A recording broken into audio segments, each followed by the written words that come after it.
I have both sides bent and joined together at the tail block. I've got the kerf lining strips in along the top, and then this piece of mahogany where the arm bevel is going to be.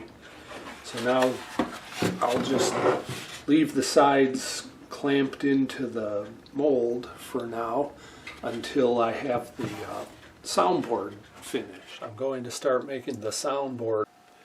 I've got my 2 halves of Italian spruce, thickness down to about 1/8 of an inch, and I've got a nice clean seam for the center. So I'm going to glue these together. The way I've been doing it for a long time is on this workboard.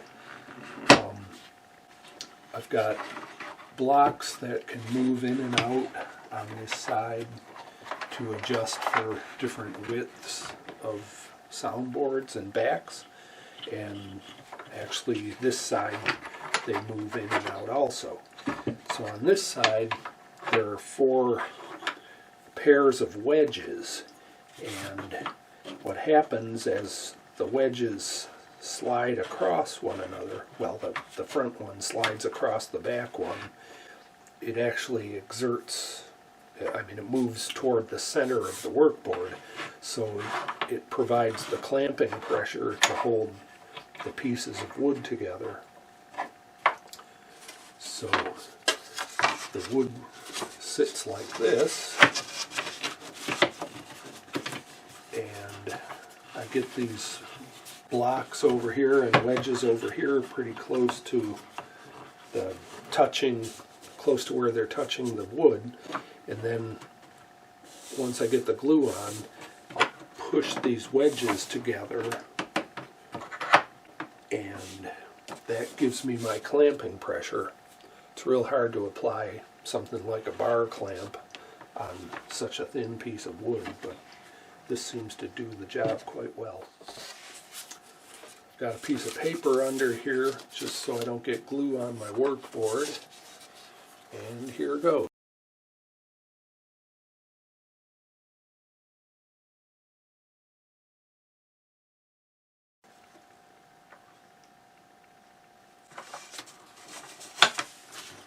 Just slide these around a little bit to make sure the glue is distributed to the other half.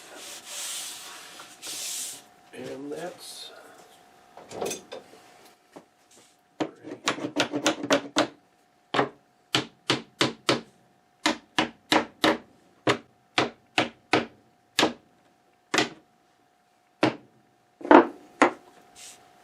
Okay, now, I need to clamp that down.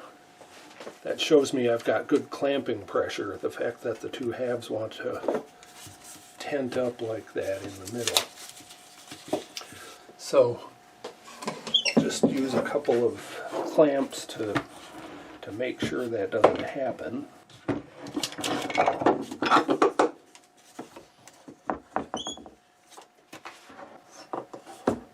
Now just a couple more hammer taps to make sure it's good and tight.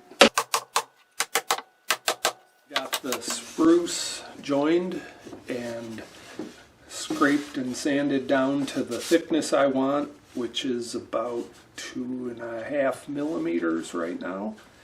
And I've obviously traced the outline, and I've marked where the 19th fret is and where the sound hole perimeter will be.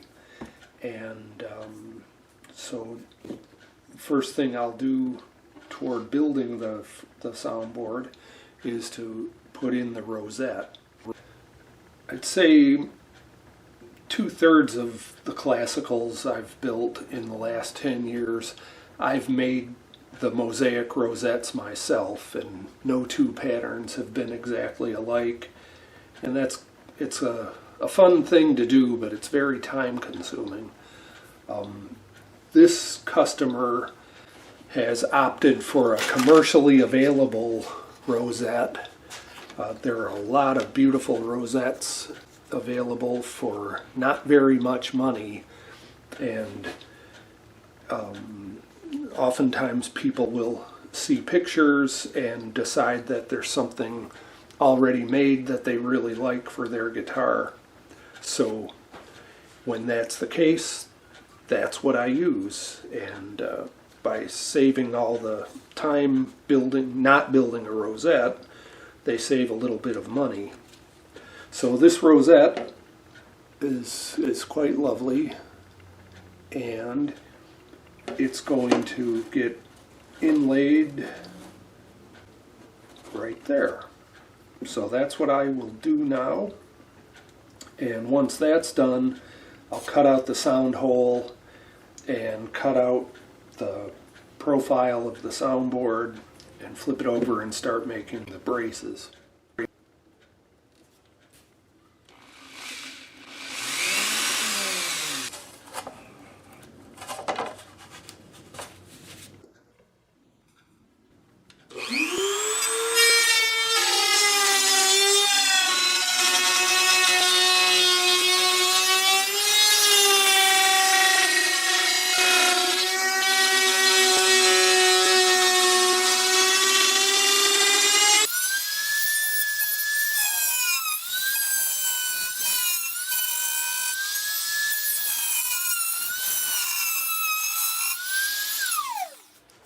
I've got this routed out. The rosette fits very tightly into the groove. Groove's about 40, maybe 50 thousandths of an inch deep. I don't want it to be any more than half of the thickness of the soundboard when the soundboard is completely done. So all I'm going to do now is clean up this little bit of fuzz left over from the routing, and then I will glue that in place and let it sit until the glue dries. Oh, and I get asked by people, what about this gap? The gap is, I guess, secondary to the manufacturing process, but it allows you to expand or contract the rosette just a little bit, and you'll never see that once the guitar is finished because the fretboard comes right across that.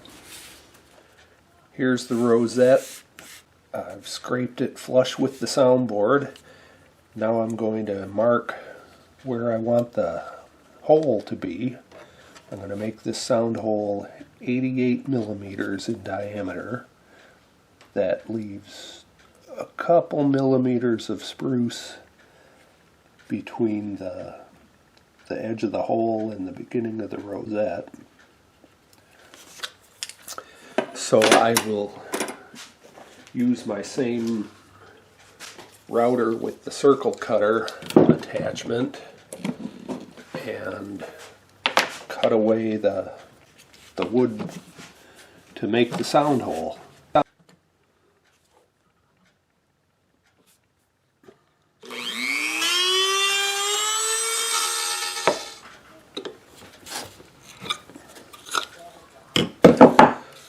Now the next thing I'll do is cut outside of the perimeter of the guitar and then start making the braces.